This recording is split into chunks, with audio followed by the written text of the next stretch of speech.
जय हिंद फ्रेंड्स, हम आपको बहुत बड़ा अपडेट देना चाहता हूँ कि जो रामसर स्थल है 91 से बढ़कर 93 हो गया है। तो आज की वीडियो में आपके लिए जो 93 रामसर स्थल है इन्फॉर्मेशन लेकर आया हूँ और आपको बताना चाहता हूँ। ये टॉपिक इतना ज़्यादा इंपॉर्टेंट है कि हर एग्जाम में इस टॉपिक से क्वेश्चन आते हैं। पूरा वीडियो स्टार्टिंग से लेकर एंड तक देखना है ताकि इसी वीडियो में पूरा कंप्लीट हो जाए। पहले आपको थ्योरी से रामसर साइट के बारे में बता देता हूँ कि रामसर स्थल है क्या। उससे पहले आपको बता देता हूँ कि देखिए ये रामसर स्थल है सुंदरवन। ये देखिए रामसर स्थल का कुछ पिक्चर है। पहले देख लेते हैं हम लोग कि रामसर स्थल है क्या। रामसर स्थल जो है क्या भाई। देखिए रामसर स्थल वह आर्द्र भूमि है। आर्द्र भूमि मतलब जमीन, आर्द्र मतलब नमी, जहाँ की भूमि नमी रहती हो उसको क्या बोलते हैं, आर्द्र भूमि, जिसे रामसर कन्वेंशन के तहत अंतर्राष्ट्रीय महत्व का दर्जा दिया गया है। यह एक ऐसी आर्द्र भूमि है जिसे जैविक विविधता के संरक्षण के महत्वपूर्ण माना जाता है। ठीक, यह कन्वेंशन जो है, देखिए यह कन्वेंशन जो है जिसे कन्वेंशन ऑन वेटलैंड्स के रूप में भी जाना जाता है, 1971 में ईरान के रामसर शहर में हस्ताक्षरित एक अंतर सरकारी पर्यावरण संधि है। रामसर जो शहर है वो कहाँ पे है, वो आपको ईरान देश में है। ठीक, रामसर स्थल की कुछ मुख्य विशेषताएं हम लोग देख लेते हैं। देखिए यह एक प्रतिनिधि दुर्लभ या अद्वितीय प्रकार की आर्द्र भूमि का उदाहरण होता है। यह लुप्त प्राय, कमज़ोर या संकटग्रस्त प्रजातियों को सहारा देता है। जो लुप्त प्राय जीव हो गए हैं, जैसे पक्षी हो गया, जीव जंतु हो गया, संकटग्रस्त जो पक्षी हो गए हैं, जो जीव जंतु है, वहाँ पे उसको सहारा देता है। ठीक, और यह विशेष जैव भौगोलिक क्षेत्र की जैविक विविधता को बनाए रखने के लिए महत्वपूर्ण होता है। और यहाँ क्या होता है कि यह पौधे और जानवरों के जीवन चक्र के महत्वपूर्ण चरण में उनकी मदद करता है। यह विशेष रूप से जल पक्षियों के लिए महत्वपूर्ण आवास प्रदान करता है। इस सूची में झीलों, नदियों, दलदलों, मैंग्रोव और मानव निर्मित जलाशय भी शामिल होते हैं। रामसर स्थल के महत्व को जान लेते हैं हम लोग। देखिए संरक्षण और बुद्धिमान उपयोग, इसका क्या है, रामसर स्थल का उद्देश्य आर्द्र भूमियों का संरक्षण और उनका बुद्धिमानी से उपयोग सुनिश्चित करना है ताकि पारिस्थितिकी संतुलन बना रहे। पारिस्थितिकी संतुलन बिगड़ जाता है यदि रामसर स्थल जो है उसको संरक्षण ना दिया जाए, तो इसलिए उसको क्या दिया जाता है, संरक्षण दिया जाता है। ठीक, अंतर्राष्ट्रीय सहयोग क्या क्या है भाई, यह कन्वेंशन सीमा पार्क आर्द्र भूमि प्रणालियों और साझा प्रजातियों के लिए अंतर्राष्ट्रीय सहयोग को बढ़ावा देता है। ठीक, जैव विविधता संरक्षण के लिए भी महत्वपूर्ण है। यह स्थल वैश्विक जैव विविधता के संरक्षण में महत्वपूर्ण योगदान देते हैं। पारिस्थितिकी तंत्र सेवाएं, रामसर स्थल जल शोधन, बाढ़ नियंत्रण, जलवायु विनियमन जैसी महत्वपूर्ण पारिस्थितिकी तंत्र सेवाएं प्रदान करते हैं। किसी आर्द्र भूमि को रामसर स्थल के रूप में नामित करने के बाद सरकारें उसके संरक्षण के लिए एक प्रबंधन ढांचा स्थापित करने और उसकी देखरेख करने पर सहमति होती है। उसके बाद आर्द्र भूमि दिवस कब मनाया जाता है, तो ये आपका राइट आंसर 2 फरवरी हो जाएगा। ये बार बार क्वेश्चन आपको पूछा जाता है। चलिए तो आगे हम लोग देख लेते हैं इंपॉर्टेंट भारत के प्रमुख रामसर साइट। ठीक, देखिए 91वां जो रामसर साइट है खिचन वेटलैंड साइट है। खिचन वेटलैंड साइट कहाँ है, ये है फालोदी व जोधपुर। कहाँ पड़ता है, किस राज्य में, तो ये आपको राजस्थान में पड़ता है। उसके बाद है मेनार वेटलैंड कॉम्प्लेक्स, ये कहाँ है, तो उदयपुर राजस्थान में है। मेनार वेटलैंड कॉम्प्लेक्स कहाँ है, तो उदयपुर राजस्थान में। देखिए आपको ये इंपॉर्टेंट टॉपिक है, कहीं से ये रामसर साइट एक उठा करके आपको पूछ देता है। आगे है सक्कर कोटई पक्षी अभ्यारण्य कहाँ है, ये आपका है तमिलनाडु में। ठीक,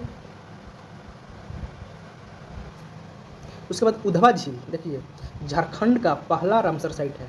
कौन, उधवा झील, ये कहाँ है, झारखंड में है। ये आपको इम्पोर्टेंट क्वेश्चन रह सकता है। ठीक, आगे देख लीजिए आपको जो है खेचो पलरी वेटलैंड, खेचो पलरी वेटलैंड जो है रामसर साइट जो है सिक्किम में है। ठीक, उसके बाद है नंजरायण पक्षी अभ्यारण्य, ये कहाँ है, तो तिरुपुर तमिलनाडु में है। नंजरायण पक्षी अभ्यारण्य कहाँ है, तो तिरुपुर तमिलनाडु में है। उसके बाद काजूवेली पक्षी अभ्यारण्य, ये कहाँ है, तो विल्लुपुरम है। विल्लुपुरम कहाँ पड़ता है, तो तमिलनाडु में है। काजूवेली पक्षी अभ्यारण्य कहाँ है, तमिलनाडु के विल्लुपुरम में है। उसके बाद आपका है तवा जलाशय, आप नाम सुने होंगे तवा जलाशय के, ये आपका है होशंगाबाद मध्य प्रदेश में। ये भी एक आर्द्र भूमि स्थल है। अब हम लोग देख लेते हैं अपने बिहार में। देखिए बिहार में जो है नकटी पक्षी अभ्यारण्य जो कि जमुई बिहार में है। ठीक, उसके बाद नागी पक्षी अभ्यारण्य, ये भी जमुई बिहार में है। दोनों आसपास ही अगल बगल दोनों है।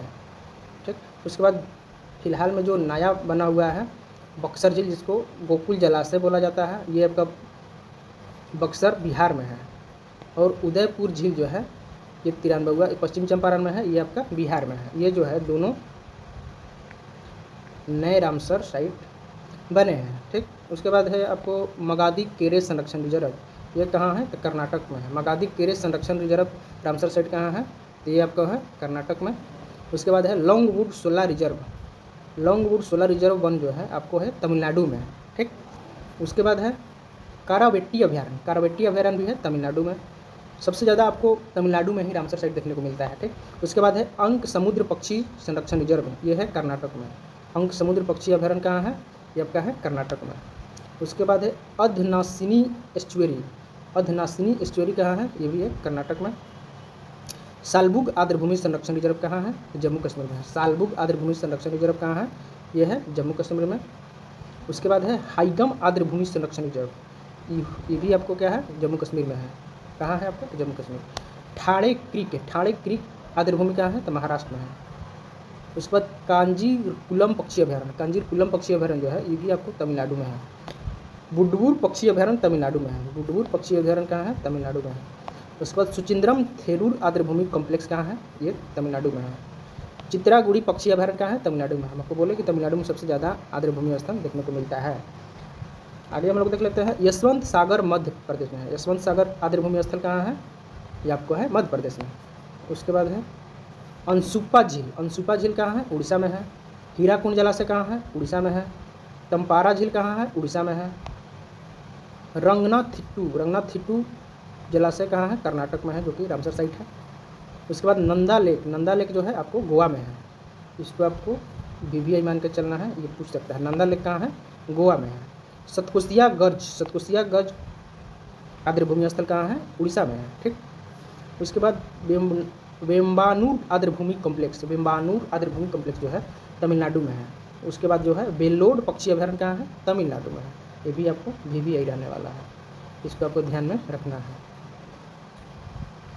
अब कुछ हम लोग फैक्ट देख लेते हैं आपको। देखिए वर्तमान में भारत में रामसर साइट की कुल संख्या कितनी हो गई है? 93। पहले कितने था? 91, जो कि बिहार में 2 बढ़ गया है, गोकुल जलाशय और उदयपुर झील। भारत में सर्वाधिक रामसर साइट है कहाँ पे? तमिलनाडु में। टोटल कितना है? 20 है। भारत का पहला कृत्रिम आर्द्रभूमि स्थल है, ये कृत्रिम है, प्राकृतिक नहीं है, क्या है? कृत्रिम है। ये कौन सा है? तो हरिके बैराज में है, ठीक। हरिके बैराज है पहला कृत्रिम आर्द्रभूमि स्थल। भारत का सबसे छोटा आर्द्रभूमि स्थल कौन सा है? तो ये आपको रेणुका वेटलैंड है। रेणुका कहाँ है? हिमाचल प्रदेश में। कहाँ है? हिमाचल प्रदेश में। भारत का सबसे बड़ा आर्द्रभूमि स्थल कहाँ है? सुंदरबन वेटलैंड, ये आपको जानबे करते हैं। तो वेस्ट बंगाल में पड़ता है, पश्चिम बंगाल में। चलिए धन्यवाद।